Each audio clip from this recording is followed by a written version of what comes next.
लक्ष्य को प्राप्त करने के लिए अपने रास्ते खुद बनाएं, दूसरों के रास्ते पे ना चले। Create your own path to achieve the goal, do not follow the path of others.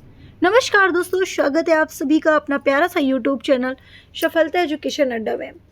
Dear friends, आज हम आपके लिए फिर से हिस्ट्री के टॉप 50 प्रश्न लेकर आए हैं जो आप सभी के लिए काफ़ी इंपॉर्टेंट है। आप किसी भी एग्ज़ाम की प्रिपरेशन कर रहे हैं, सभी एग्ज़ाम के लिए इंपॉर्टेंट क्वेश्चंस हैं। देखिए, क्वेश्चन नंबर फर्स्ट है, किस युद्ध को जीतने के बाद शेर शाह ने दिल्ली में द्वितीय अफगान सत्ता की स्थापना की थी? तो द्वितीय अफगान सत्ता की स्थापना किसने किस पर की थी? किसको जीतने के बाद? कौन से युद्ध को जीतने के बाद? बिलग्राम का युद्ध। ठीक है, तो आपका राइट आंसर हो जाएगा ऑप्शन बी, बिलग्राम का युद्ध। नेक्स्ट क्वेश्चन है, शेर खां यानी कि शेर शाह एवं हुमायूं के बीच बिलग्राम और कन्नौज का युद्ध कब हुआ था? अभी आपको मैंने बताया था, एक जो आपका आंसर था वो बिलग्राम का युद्ध हुआ था। ठीक है, जिसको जीतने के बाद द्वितीय अफगान सत्ता की स्थापना की गई थी। अब आपसे पूछा जा रहा है वहीं पर सेकंड क्वेश्चन कि बिलग्राम या कन्नौज का युद्ध कब हुआ था, यानी कि बिलग्राम को ही कन्नौज का युद्ध कहा जाता है। तो आपको बताना है 1545 में। ठीक है, 17 मई 1540 में कन्नौज का युद्ध हुआ था। आते हैं नेक्स्ट क्वेश्चन पर, सूर्य साम्राज्य का संस्थापक कौन था? देखिए, सूर्य साम्राज्य का जो संस्थापक था वो शेरशाह सूरी। राइट आंसर आपका ऑप्शन डी। नेक्स्ट क्वेश्चन है, 1540 में शेरशाह ने किस मुगल सम्राट को हराकर उत्तर भारत में सूरी साम्राज्य का स्थापना की थी? अगर हम बात करते हैं 1540 की बात, तो देखिए 1540 में अभी आप लोगों ने एक चीज़ देखा यहाँ पर कि कौन सा युद्ध हुआ था भाई? बिलग्राम का युद्ध हुआ था, यानी कि कन्नौज का युद्ध हुआ था। अब क्वेश्चन आपका यहाँ पे पूछा जा रहा है कि शेरशाह ने किस मुगल सम्राट को हराया था और भारत में सूर्य साम्राज्य की स्थापना की थी? तो आपको बताना है हुमायूं को। ठीक है, तो राइट आंसर क्या हो जाएगा? Option C.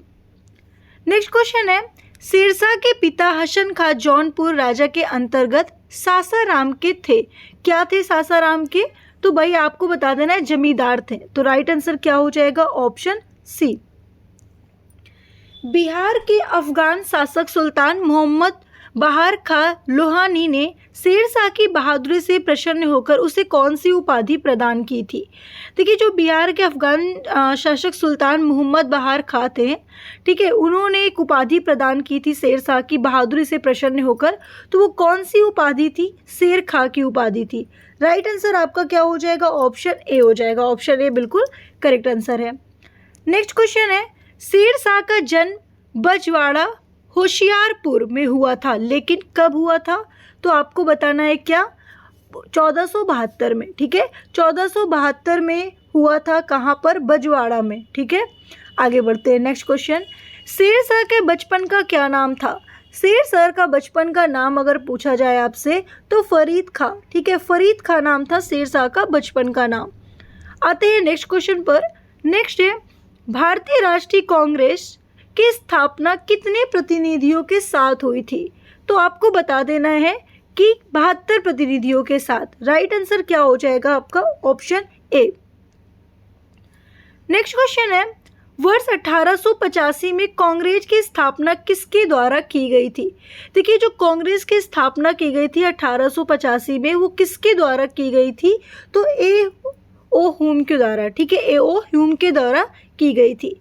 अच्छा, आते हैं थोड़ा सा हम यहाँ पर बात करते हैं दादा भाई नौरोजी, मोतीलाल नेहरू और जवाहरलाल नेहरू के बारे में। तो सबसे पहले आपको बताना है कि जवाहरलाल नेहरू कौन थे, इनसे किस टाइप के प्रश्न आपसे पूछे जा सकते हैं। सबसे पहले देखिए, हम बात करते हैं यहाँ पर जवाहरलाल नेहरू की। जवाहरलाल नेहरू जो थे वो स्वतंत्रता संग्राम के एक प्रमुख नेता और भारत के पहले प्रधानमंत्री थे। दूसरा पॉइंट याद रखना है कि आधुनिक भारत के निर्माण में उनका बहुत बड़ा महत्वपूर्ण योगदान था। तीसरा पॉइंट आपको याद रखना है कि योजना आयोग का गठन, विज्ञान और प्रौद्योगिकी के विकास को प्रोत्साहित करना और 3 पंचवर्षीय योजनाओं की शुरुआत किनके द्वारा हुआ था? जवाहरलाल नेहरू के द्वारा हुआ था। याद रखेंगे। नेक्स्ट हम बात करते हैं मोतीलाल नेहरू। मोतीलाल नेहरू की बात करें तो ये प्रसिद्ध वकील थे और भारतीय राष्ट्रीय कांग्रेस के एक प्रमुख नेता थे। 1919 से लेकर यानी कि 1919 से लेकर 1928 तक, ठीक है, 1928 में भारतीय राष्ट्रीय कांग्रेस के अध्यक्ष भी थे। अब बात करते हैं दादा भाई नौरोजी। दादा भाई नौरोजी की बात करें तो ये एक प्रसिद्ध शिक्षाविद, व्यापारी और राजनेता थे। उन्हें भारत का ग्रैंड ओल्ड मैन भी कहा जाता है। याद रखिएगा, क्वेश्चन पूछा जा सकता है आपसे, यहाँ पर नॉर्मल क्वेश्चन पूछा जा सकता है कि भारत का ग्रैंड ओल्ड मैन कौन है। तो भाई भारत का ग्रैंड, मैं यहाँ पे लिख दे रही हूँ, ठीक है, ग्रैंड ओल्ड मैन कौन है, तो आपको बता देना है भाई दादा भाई नौरोजी, ठीक है, जिन्हें कहा जाता है क्या, भारत का grand old man. Third point यहाँ पर याद रखना है, ब्रिटिश संसद के सदस्य बनने वाले ये पहले भारतीय थे। धन के निकास के सिद्धांत को प्रस्तुत करने के लिए भी जाने जाते हैं दादा भाई नौरोजी। तो इतने पॉइंट आपको यहाँ पर याद रखना है। नेक्स्ट क्वेश्चन पे आते हैं। नेक्स्ट आपका क्या कह रहा है, गुम्बज मकबरा किसकी समाधि कक्ष है। देखिए गुम्बज मकबरा की अगर हम बात करते हैं तो आपको बताना है मोहम्मद आदिल शाह की ये समाधि कक्ष है, जो जिसे हम गोल गुम्बद के नाम से भी जानते हैं, और यह बीजापुर कर्नाटक में स्थित है। ठीक है, आगे बढ़ते हैं नेक्स्ट क्वेश्चन पर। अकबर किस वंश का शासक था। देखिए अकबर जो था 1556 से लेकर 1605 तक शासन किया, लेकिन किस वंश का शासक था अगर आपसे ये पूछा जाए तो आपको बताना है मुगल वंश का शासक था। ठीक है, कौन से वंश का, मुगल वंश का। नेक्स्ट क्वेश्चन पर आते हैं। नेक्स्ट क्वेश्चन आपका क्या कह रहा है, लाल खान का मकबरा किसमें स्थित है। देखिए लाल खान का जो मकबरा है वो वाराणसी में स्थित है, और यह मकबरा राजघाट के पास गंगा नदी के तट पर पुराने काशी के अवशेषों के पास मालवी पुल के उत्तर में स्थित है। इसे राष्ट्रीय महत्व का स्मारक घोषित भी किया गया है।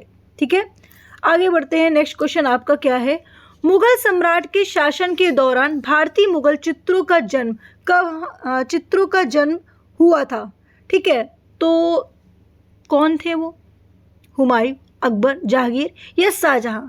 इसका राइट आंसर क्या होगा, जल्दी से बताइए भाई। क्या हो जाएगा, ऑप्शन आपका हो जाएगा बी, यानी कि अकबर के समय हुआ था।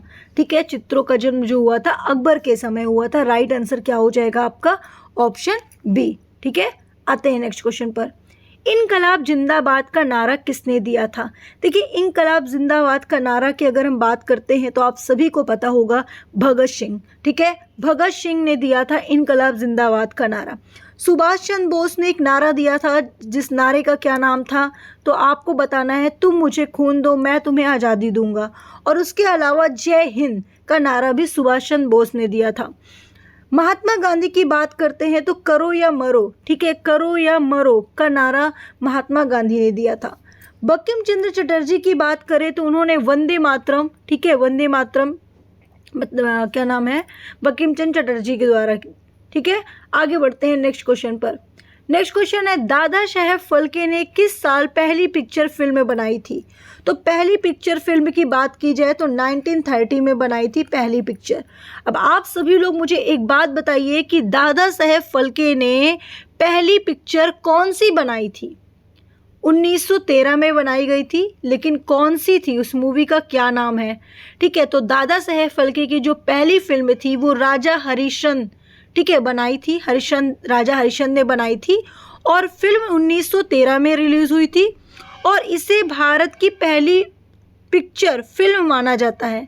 ठीक है, याद रखिएगा, बहुत ही इंपॉर्टेंट है, कहीं से भी किसी भी तरह का क्वेश्चन पूछा जा सकता है आपसे। आगे बढ़ते हैं हम लोग नेक्स्ट क्वेश्चन पर। गांधी जी द्वारा व्यक्तिगत सत्याग्रह के प्रथम सत्याग्रही के तौर पर किसे चुना गया था। तो भाई किसे चुना गया था, तो आपको बताना है विनोबा भावे को। तो राइट आंसर क्या हो जाएगा, ऑप्शन सी हो जाएगा। गांधी जी की दांडी मार्च, ठीक है, दांडी मार्च की शुरुआत कहाँ से हुई थी। देखिए दांडी मार्च की जो शुरुआत हुई थी वो कहाँ से हुई थी भाई, आपको बता देना है क्या, बरडोली, अहमदाबाद, सूरत या बम्बई, कहाँ से शुरू हुई थी। तो आपको बताना है क्या, अहमदाबाद। राइट आंसर आपका क्या हो जाएगा, ऑप्शन बी। 2 मार्च 1930 को महात्मा गांधी को कार्य योजना की जानकारी दी गई, और उनकी जो योजना के अनुसार गांधी को साबरमती आश्रम के 78 सदस्यों के एक दल के साथ अहमदाबाद में अपने मुख्यालय से गुजरात के गांवों के माध्यम से 240 की दूरी तय करनी थी और दांडी मार्च के तट पर पहुंचकर समुद्र तट के नमक एकत्र करके नमक कानून का उल्लंघन किया और इस तरीके से उनकी दूरी तय की गई। ठीक है, आगे बढ़ते हैं। अजंता की गुफाएं का निर्माण किस काल के दौरान हुआ था? तो भाई अजंता की गुफाओं का जो निर्माण हुआ था वो किस काल के दौरान हुआ था? गुप्त काल के। तो राइट आंसर क्या हो जाएगा? Option A. तालीकोटा की लड़ाई किस वर्ष लड़ी गई थी? देखिए, तालीकोटा की जो लड़ाई थी वो किस वर्ष हुई थी? 1565 में। ठीक है, तालीकोटा की युद्ध किनके बीच में हुआ था? जल्दी से बता सकते हैं आप लोग, क्या होगा इसका राइट आंसर? आपको बताना है। 1565 तालीकोटा की लड़ाई तो हुई थी, लेकिन किसके बीच में हुई थी? तो विजयनगर साम्राज्य और दक्कन सल्तनत के बीच में यह युद्ध हुआ था 23 जनवरी को। ठीक है, जिसमें विजयनगर साम्राज्य की हार हुई थी। आगे बढ़ते हैं, नेक्स्ट क्वेश्चन। अल बरूनी ने क्या किया था? भाई अल बरूनी जो थे उन्होंने क्या कर दिया था? तो आपको बता देना है कि उन्होंने भारत और भारतवासियों का वर्णन किया था। ठीक है, उन्होंने संस्कृति, इतिहास, धर्म, दर्शन, साहित्य का गहन अध्ययन किया और साथ ही साथ उन्होंने ता विज्ञान रिक उल हिंद नामक एक प्रसिद्ध पुस्तक भी लिखी थी। ठीक है, इस पॉइंट को जरूर याद रखिएगा, कहीं से भी पूछा जा सकता है। ओके, आगे बढ़ते हैं। निम्नलिखित में से किस वेद में प्राचीन वैदिक युग की सभ्यता के बारे में सूचना दी गई है? कौन से वेद में दी गई है? ऋग्वेद में। तो आपका राइट आंसर क्या हो जाएगा? ऑप्शन ए हो जाएगा। वैदिक गणित का सबसे महत्वपूर्ण पाठ है, सबसे महत्वपूर्ण पाठ कौन सा है? तो आपको बताना है शुल्ब सूत्र। शुल्ब सूत्र, शुल्ब सूत्र की बात करें तो आपका राइट आंसर हो जाएगा ऑप्शन सी। अजात शत्रु के वंश का क्या नाम था? देखिए, अजात शत्रु जो थे वो किस वंश के थे? तो हार्यक वंश। ठीक है, राइट आंसर क्या हो जाएगा? Option B. Next question. Punjab के राजा रणजीत सिंह की राजधानी कहाँ थी? रणजीत सिंह की राजधानी जो थी वो कहाँ थी? लाहौर थी। राइट आंसर क्या हो जाएगा आपका? Option B. नेक्स्ट क्वेश्चन पे आते हैं। नेक्स्ट क्वेश्चन है आपका, भारत में निम्नलिखित नगरों में से किसे गुलाबी शहर कहा जाता है? गुलाबी शहर किसे कहा जाता है, क्यों कहा जाता है? सारे क्वेश्चन आपको मैं बताऊंगी यहाँ पर। सबसे पहले तो आप मुझे बताइए किसे कहते हैं? पिंक सिटी, जयपुर को कहते हैं। सभी को मालूम है कि भाई पिंक सिटी जयपुर को कहा जाता है। और हवा महल कहाँ पर स्थित है? जयपुर में स्थित है। इस चीज़ को भी आपको याद रखना है। ठीक है, अब देखिए, अब हम आपसे क्वेश्चन क्या पूछे हैं? हम आपसे क्वेश्चन पूछे हैं कि पिंक सिटी क्यों कहा जाता है। ठीक है, आपसे देखिए यहाँ पर इस टाइप के क्वेश्चन, बहुत सारे क्वेश्चन पूछे जा सकते हैं। जैसे कि मैंने अभी आपको बताया कि भारत के किस नगरों को, ठीक है, नगरों में से किसे गुलाबी नगरी कहा जाता है, ऐसा क्वेश्चन बन गया। ऐसा भी क्वेश्चन आपसे पूछा जा सकता है कि दिल्ली को शहरों का शहर कहा जाता है, क्यों कहा जाता है? ठीक है, एक क्वेश्चन याद रखिएगा, दिल्ली को शहरों का शहर कहा जाता है क्योंकि यह भारत की राजधानी है और पूरे देश के लिए एक महत्वपूर्ण प्रशासनिक, सांस्कृतिक और आर्थिक केंद्र है। इसीलिए दिल्ली को शहरों का शहर कहा जाता है। मुंबई को भारत का प्रवेश द्वार कहा जाता है। तो मेरे प्यारे डियर फ्रेंड्स, मुंबई को भारत का प्रवेश द्वार क्यों कहा जाता है? क्योंकि सबसे बड़ा बंदरगाह है और पश्चिमी भारत का एक प्रमुख व्यापारिक केंद्र है, इसलिए भारत का इसे द्वार, भारत के प्रवेश का द्वार कहा जाता है। ठीक है, बीकानेर का नाम सुना है सभी लोगों ने। बीकानेर को लाल शहर कहा जाता है, रेड सिटी। क्यों कहा जाता है? क्योंकि ये लाल बलुआ पत्थर से बना होता है। इसकी अधिकांश इमारतें जो हो वो लाल बलुआ पत्थर से बना है। अब आपको एक और पॉइंट बताते हैं, ग्वालियर का नाम सुना है। ग्वालियर को संगीत का शहर कहा जाता है। तो क्यों कहा जाता है? क्योंकि यह प्रसिद्ध भारतीय शास्त्रीय गायक तानसेन की जन्मस्थली है और इसीलिए यूनेस्को द्वारा संगीत का रचनात्मक शहर घोषित कर दिया गया, इसीलिए इसे संगीत का शहर कहा जाता है। तो सारे डाउट क्लियर हो गए। मैंने कई सारे आपको क्वेश्चन का आंसर दे दिया, ठीक है, कई सारे क्वेश्चन इसमें बता दिए। अब मेरा जो क्वेश्चन है वो ये है कि गुलाबी नगरी क्यों कहते हैं जयपुर को। ये सारा तो मैंने आपको बता दिया, ठीक है। तो सीधी सी बात है, हो सकता है यार लगभग जितनी इमारतें हो सब पिंक पिंक होंगी, इसीलिए कहा जाता है। तो जल्दी से आप लोग बताइए इसका राइट आंसर जो हो आपका जयपुर हो गया, लेकिन क्यों कहा जाता है जयपुर को पिंक सिटी, आपको यहाँ पर जानना है, ठीक है। 1876 में, कब भाई, 1876 में प्रिंस अल्बर्ट के स्वागत के लिए महाराजा सवाई राम सिंह ने पूरे शहर को गुलाबी रंग से रंगवा दिया था, जिसके कारण से यह रंग रानी का पसंदीदा रंग था, ठीक है, जिसके कारण से उन्हें ये अतीत का प्रतीक माना जाता है यह रंग। तो इस तरह से ये पिंक सिटी के नाम से जाना जाने लगा जयपुर को, ठीक है। आते हैं नेक्स्ट क्वेश्चन पर। सिखों को एक सैन्य लड़ाकू जाति के रूप में परिणत करना प्रारंभ किया, किसने किया था, आपको बताना है, गुरु गोविंद ने। तो राइट आंसर क्या हो जाएगा, ऑप्शन ए। नेक्स्ट है, निम्नलिखित में से ईस्ट इंडिया कंपनी का आरंभ नारा क्या था। तो ईस्ट इंडिया कंपनी का जो आरंभ नारा था वो भूभाग नहीं व्यापार, ठीक है, भूभाग नहीं व्यापार। तो राइट आंसर क्या हो जाएगा, ऑप्शन सी हो जाएगा।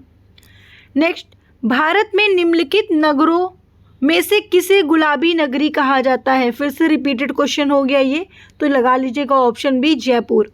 नेक्स्ट क्वेश्चन, जाट समुदाय का प्लेटो किसे कहा जाता है। तो भाई जाट समुदाय का प्लेटो हम किसे कहते हैं, सूरजमल को कहते हैं, इसलिए राइट आंसर क्या हो जाएगा, ऑप्शन ए हो जाएगा। मुगल काल में नर नाल या हल्की तोप क्या थी। तो भाई जो हल्की तोप थी, जो मानव द्वारा उठाई जाने वाली तोप थी, इसलिए राइट आंसर क्या हो जाएगा आपका, ऑप्शन यहाँ पर हो जाएगा सी। कौन सा मुगल बंदरगाह रंगीला के नाम से जाना जाता है। तो रंगीला के नाम से जानने वाले को हम मोहम्मद शाह कहते हैं, ठीक है, क्या कहते हैं, मोहम्मद शाह। आगे बढ़ते हैं। पुर्तगालियों ने भारत में निम्नलिखित में से किस स्थान पर प्रथम दुर्ग का निर्माण किया था। अजीदेव में, कन्नानौर में, कोचीन में, गोवा में। तो आपका राइट आंसर क्या हो जाएगा, ऑप्शन सी कोचीन में, ठीक है। तो राइट आंसर क्या हो जाएगा, सी। महाभारत के अनुसार उत्तरी पंचाल की राजधानी स्थित थी, ठीक है, कहाँ स्थित थी, तो आपको बताना अक्षेत्र में, ठीक है। राइट आंसर आपका ऑप्शन सी। उज्जैन का प्राचीन काल में क्या नाम था। तो उज्जैन का प्राचीन काल में क्या नाम था भाई, अवंतिका। क्या नाम था, अवंतिका। अजमेर में ख्वाजा मोइनुद्दीन चिश्ती की दारगाह पर नजर भेजने वाले प्रथम मराठा सरदार कौन थे। तो भाई प्रथम मराठा सरदार थे राजा साहू शिवाजी के पौत्र, ठीक है। ऑप्शन ए आपका बिल्कुल राइट आंसर हो जाएगा। नेक्स्ट क्वेश्चन है, अता अली खां किसका नाम था। अता अली खां की बात कर रहे हैं यहाँ पर, तो आपको बताना है मिर्जा तानसेन का नाम था। मुगल साम्राज्य में नील उत्पादन का सबसे प्रसिद्ध क्षेत्र कौन था। तो मुगल साम्राज्य में नील उत्पादन का जो सबसे प्रसिद्ध क्षेत्र था वो बयाना था। राइट आंसर क्या हो जाएगा, ऑप्शन डी। किस किले का मुगलों ने दीर्घकाल तक शाही कारागार के रूप में उपयोग किया। तो भाई किस शहर को, तो आपको बताना है ग्वालियर। राइट आंसर क्या हो जाएगा, ऑप्शन ए बिल्कुल राइट आंसर है। नेक्स्ट क्वेश्चन है, गुरु गोविंद सिंह की हत्या किस जगह हुई थी। तो आपको बताना है भाई कहाँ पर, नांदेड़, हाँ ठीक है, नांदेड़ में हुई थी, ठीक है, नंदेड़ में हुई थी। कब हुई थी, 1708 में हुई थी। मुगल शासन में तांबे का सिक्का क्या कहलाता है। तो आपको बताना है दाम कहलाता है मुगल शासन में तांबे का सिक्का। विलियम डेरिम्पल की किताब सिटी ऑफ जीन्स किस भारतीय शहर से संबंधित है। तो दिल्ली से संबंधित है। किस शहर से, दिल्ली से। नेक्स्ट क्वेश्चन है, मुगल काल में निम्नलिखित बंदरगाहों में से किसे कबूल मक्का द्वार कहा जाता है। तो आपको बताना है सूरत को, ठीक है। राइट आंसर क्या हो जाएगा, ऑप्शन डी। पंजाब में अमृतसर नगर स्थापित किया था किसने किया था? यहाँ पर 3 ऑप्शन दिए हैं, आपको बताना है इसका राइट आंसर क्या होगा। ठीक है, क्वेश्चन फिर से रिपीट कर रही हूँ। पंजाब में अमृत नगर को स्थापित किया था गुरु गोविंद ने। किसने किया था भाई, जल्दी से बताइए। पंजाब में अमृत नगर को स्थापित किसने किया था? तो आप लोगों का राइट आंसर क्या होना चाहिए? ठीक है, क्या होना चाहिए? गुरु रामदास जी ने। क्या? गुरु रामदास जी ने। तो आपका ऑप्शन सी बिल्कुल राइट है। ठीक है, यहाँ पर एक ऑप्शन नहीं दिया, लेकिन इसका राइट आंसर होगा ऑप्शन सी, गुरु रामदास जी ने। ठीक है, उन्होंने 1574 में, कब? 1574 ईस्वी में इस शहर की नींव रखी, जो पहले घने जंगलों और झीलों से घिरा हुआ था। ठीक है, और अपने आप में बहुत प्यारा है अमृतसर। ठीक है, एक बार ज़रूर जाइएगा टेम्पल में, बहुत प्यारा लगेगा। ठीक है, तो याद रखिएगा, सिखों के चौथे गुरु थे श्री गुरु रामदास जी। आगे बढ़ते हैं नेक्स्ट क्वेश्चन पर। मुगल बादशाह किससे जागीर प्रदान करते थे? तो आपको बताना है महाल ए पैबाकी से। ठीक है, राइट आंसर आपका ऑप्शन सी। मुगल प्रशासन के दौरान जिले को किस नाम से जाना जाता है? तो सरकार के नाम से जाना जाता है। राइट आंसर आपका ऑप्शन डी। नेक्स्ट क्वेश्चन है, निम्नलिखित युग्मों में से कौन सा सही सुमेलित नहीं है? देखिए, कौन सा सही सुमेलित नहीं है? खानवा का युद्ध किनके बीच में हुआ था भाई? तो आपको बता देना है कि 16 मार्च 1527 को खानवा का युद्ध हुआ था। बाबर और राणा संगा के बीच में हुआ था। ठीक है, दूसरा हुमायूं चौसा का युद्ध, यानी कि चौसा का युद्ध जो था वो 1539 में हुआ था, हुमायूं और शेरशाह सूरी के बीच में। तो ये भी कह दो सही ही होना चाहिए। ठीक है, अच्छा, ये भी छोड़ दिया। अब आते हैं हल्दी घाटी का युद्ध। हल्दी घाटी का जो युद्ध है, ठीक है, वो 1576 को अकबर और महाराणा प्रताप के बीच में हुआ था। ठीक है, तो ये भी सही है। बल्ख का युद्ध, बल्ख युद्ध की बात करते हैं तो बल्ख का जो युद्ध है, ठीक है, वो समानी साम्राज्य सफरीद साम्राज्य के बीच में हुआ था, और यह युद्ध अमीर इस्माइल इब्न अहमद के नेतृत्व में आसानी से, ठीक है, याद रखिएगा मैंने क्या बताया कि जो बल्ख का युद्ध है वो अमीर इस्माइल इब्न अहमद के नेतृत्व में समानी सेनाओं और अमीर उम्र इब्न अल लेथ के नेतृत्व में सफरीद सेनाओं के बीच में लड़ा गया था। तो मैम इतना बड़ा आपने बता डाला तो ये रॉन्ग है? जी हाँ, बिल्कुल रॉन्ग है। ठीक है, आगे बढ़ते हैं। 16वीं शताब्दी में संपन्न महाभारत का फारसी अनुवाद क्या कहलाता है? तो आपको बताना है रज्मनामा कहलाता है। राइट आंसर आपका ऑप्शन डी। अकबरनामा के निम्नलिखित भागों में से किसे आइन ई अकबरी कहा जाता है? तो आइन ए अकबरी किसे कहा जाता है? तीसरे भाग को। ठीक है, कौन से भाग को? तीसरे भाग को कहा जाता है। लास्ट क्वेश्चन है, अबुल फजल द्वारा अकबरनामा पूरा किया गया था, कितने वर्षों में पूरा किया गया था? 7 वर्षों में किया गया था। इसलिए राइट आंसर आपका ऑप्शन ए हो जाएगा। एक क्वेश्चन आपके लिए है और आप सभी को आंसर देना है। निम्नलिखित में से ईस्ट इंडिया कंपनी का आरंभिक नारा क्या था? मेरे प्यारे डियर फ्रेंड्स, देखना ये है कि कितने स्टूडेंट इसका आंसर राइट देते हैं, और मैं उम्मीद करती हूँ कि सभी स्टूडेंट इसका आंसर देंगे। वेरी इंपॉर्टेंट है, याद रखिएगा। आंसर देने से आपको ये लगता है कि यार कमेंट क्या करूं, आंसर देने से आप इस क्वेश्चन को कभी भूल नहीं पाएंगे। अगर कभी क्वेश्चन में आता है, पेपर में क्वेश्चन आता है, तो आपको याद हो जाएगा, अच्छा वही क्वेश्चन है जिसका मैंने कमेंट किया था और मैम ने बताया था राइट है, तो आपको याद रहेगा। ठीक है,